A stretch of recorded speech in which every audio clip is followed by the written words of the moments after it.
Ladies and gentlemen, Alex Jones here on Friday night with a breaking news announcement. We're here with Roger Stone, the former head of Trump's campaign, the consummate Trump insider. He told me days before it even happened about the Koch brothers meeting that would be happening in New York with Marco Rubio, to steal the election from Trump, and now it's in the news today. He had moles inside. He's got the full skinny on what's about to happen. This is so huge. The Pope, the Mexican president, the Chinese government, the Democrats, the Republicans, the whole power structure against Trump. This has never happened in U.S. politics or world politics. He's got the full scoop right now. StoneZone.com is his website. Our site's Infowars.com. You're about to get an exclusive on this right now. This is dangerous stuff, folks. This is huge. Here is Roger Stone. So David and Charles Koch pulled together a group of billionaires and millionaires in New York last night. And they pulled together $75 million to stop Donald Trump. Now you're going to read it was $20 million. There's a little confusion here. $75 million to stop Trump, $25 million for Marco Rubio, but they gave Marco a condition. He's got to win the Florida primary. He's out and Mitt Romney's in. So that's the plan. First they will ramp up an enormous negative campaign on TV against Trump. They're going to hit this phony Trump University issue. They claim to have personal dirt on Trump. I doubt that. They are going to try to delve into his business affairs. But if Rubio fails to grab the Florida primary, then Rubio's out, Mitt Romney's in. The plan is for Romney to file for the New Jersey, New York, and California primaries in an all-out ditch effort to stop Donald Trump. You heard it here on Infowars.com. Now, tonight, before we go any further, though, you laid out so much stuff at the 2-hour dinner we had, getting into Rubio, getting into Cruz, and so much of it was on record, some of it was off record. A lot of that I can confirm separate from my sources. But the deals that are being made, the offers that are being made, the wives that are calling wives, people want to know. Millions of them want to know. So you were like, yeah, I'll talk about this, I'll talk about that. I know you're on my show for 2.5 hours today. I know you're tired, I'm tired. But please, folks who are watching, give them the same data dump I got. Well, here's what we know. Mrs. Marco Rubio called Ted Cruz's wife, desperately begging her to get Cruz out of the race and aid Marco Rubio. The answer was no. Emissaries from Ted Cruz reached out to Donald Trump, saying that he was willing to get out of the primary, out of the Super Tuesday primary prior to Tuesday, if Trump were willing to give him a Supreme Court nomination, to commit to a Supreme Court nomination. Trump's answer was no dice. Now, my sources tell me Ted Cruz is trying to make the exact same deal with Marco Rubio. I doubt that's a buy either. So the power structure's desperate. The Rubio and Cruz teams are going back and forth, but they can't agree as to who will be the candidate. I still believe Mitt Romney, totally dressed up, already made up, waiting in the wings, ready to step in as the last best hope of the Stop Trump movement. And frankly, I think Trump will bulldoze him as well. Roger Stone, have we ever seen the establishment in your 40 years of politics this lined up against somebody? If this isn't an endorsement of Trump's, like you said on CNN before they banned you, thank you, Pope. Thank you, Chinese government. Thank you, Vicente Fox. Thank you, Democrat and Republican leadership. Why are they so scared of Trump? You laid a lot of other tidbits out. That's why I asked you to do this, because I don't want to get what's secret, what's not secret wrong. What's the data dump? Because this is going to be big news tomorrow at Infowars.com. In all honesty, what I think is going on here is the reason the power structure is so upset. With Ronald Reagan, at a certain point, when he ran the table on the primaries, they decided that they would let him become president but try to co-opt him. First, they tried to force Gerald Ford on him as a running mate. Then they ultimately forced George Bush on him as a running mate. It's not surprising that there was an attempt on Reagan's life in the very first year of his presidency. Now, however, I think the power structure understands Donald Trump is a man who can't be bullied, can't be bought, can't be influenced. He's a nationalist. He believes in American sovereignty. He will send people to jail, starting with Hillary Clinton. By the way, Chelsea has signed all those fraudulent filings for the Clinton Foundation. That means she's legally liable. She's headed to the big house as well. Donald Trump will clean house. The big boys on Wall Street, the big boys in Washington, the lobbyist consultant class, they're wetting their pants. Donald Trump is prepared to clean up America, and I think he's going to challenge the power Roger Stone, structure. consummate Trump insider. Why are the elites so scared of Donald Trump? We've never seen world leaders come out against somebody running for president Why are they so scared? It's very simple. You have a president who put America first. You have a president who isn't susceptible to the lobbyists, the special interests, the billionaires. I've known Donald Trump 40 years. This man believes deeply in the American dream. He is a guy who cannot be bullied. And they understand there's no way to co-opt him. He's much smarter than that. Also, a guy who is a Wharton graduate and a guy who's a self-made billionaire understands economics better than any of these pointy-headed intellectual Ivy League types who've been running things for 30 years. That's why they're petrified. I myself like Ted Cruz. He's done a lot of great stuff, but the Goldman Sachs connection, his wife that learns that they were quarterbacking the whole Bush agenda. I see a few commenters saying, Cruz, Cruz, Cruz.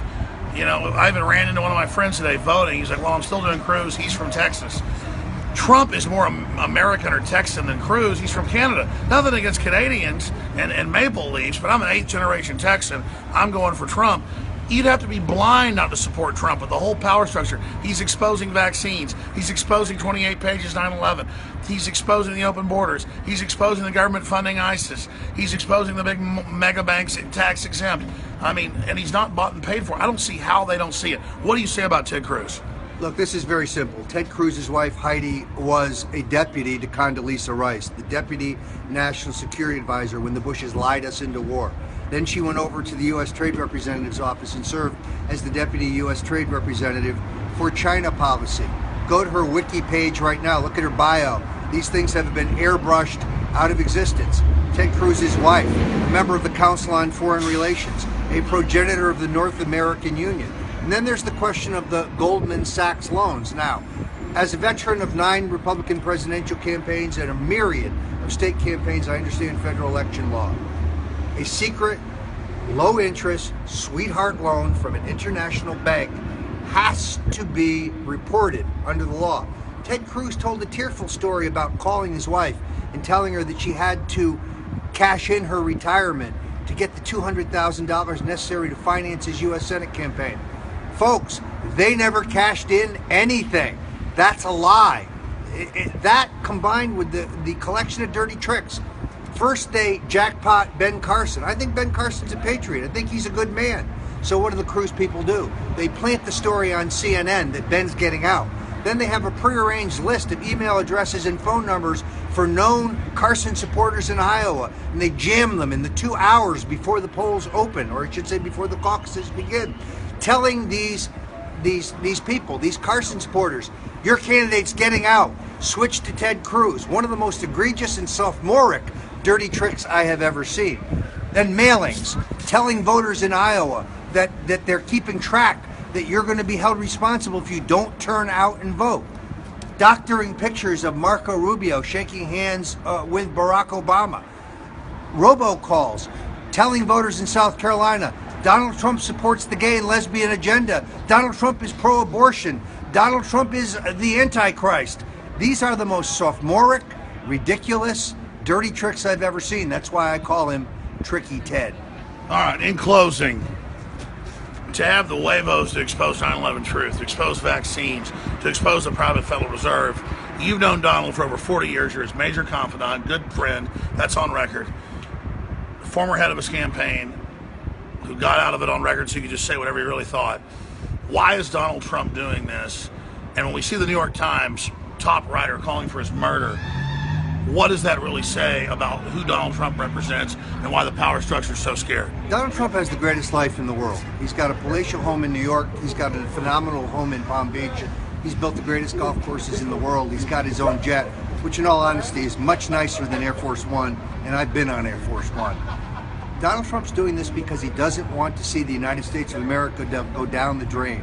He's tired of stupid decisions by blind leaders that sacrifice American sovereignty, and he sees the overall game plan of the globalists. Donald Trump's running for one reason and one reason over.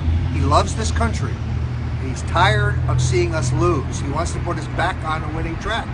To him, I think this is about revitalizing our economy, bringing back jobs, rebuilding our military, restoring our strength, our economic strength, but also our military strength, and having a foreign policy that puts America first. I think he's running out of patriotism.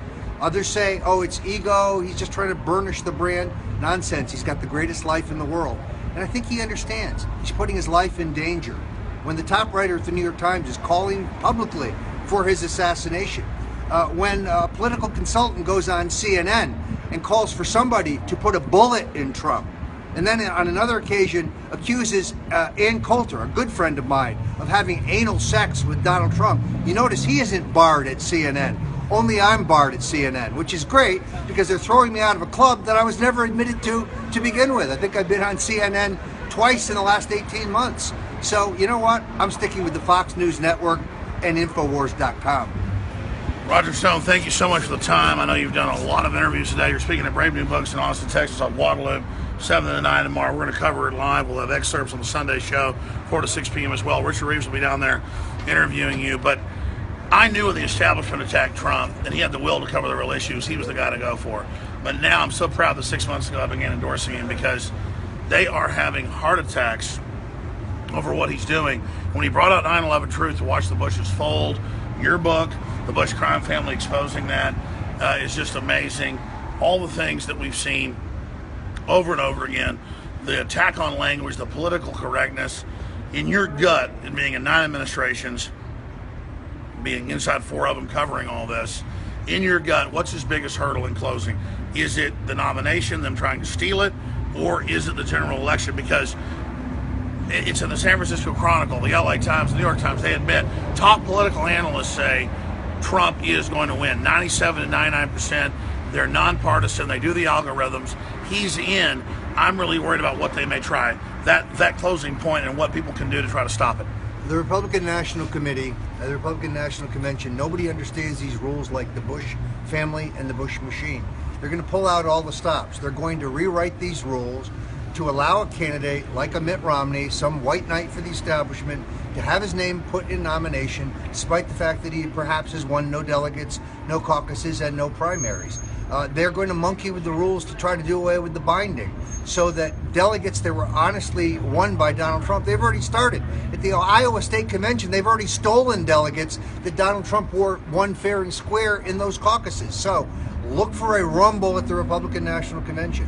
I am trying to assemble some of the best parliamentarians, some of the best convention political operatives in the country to come out of retirement, people who worked for Ronald Reagan, people who care about this country, to go to Cleveland and prepare for the onslaught. What's that website? What's that website for folks that want to learn more? Those who'd like to know more should go to stopthesteal.org. Stop the Steal, because that's exactly what they have in mind. If they can't beat Donald Trump at the ballot box, if they can't beat him in the caucuses, and they can, they're going to try to steal this. Now, they're giving Marco Rubio until the Florida primary.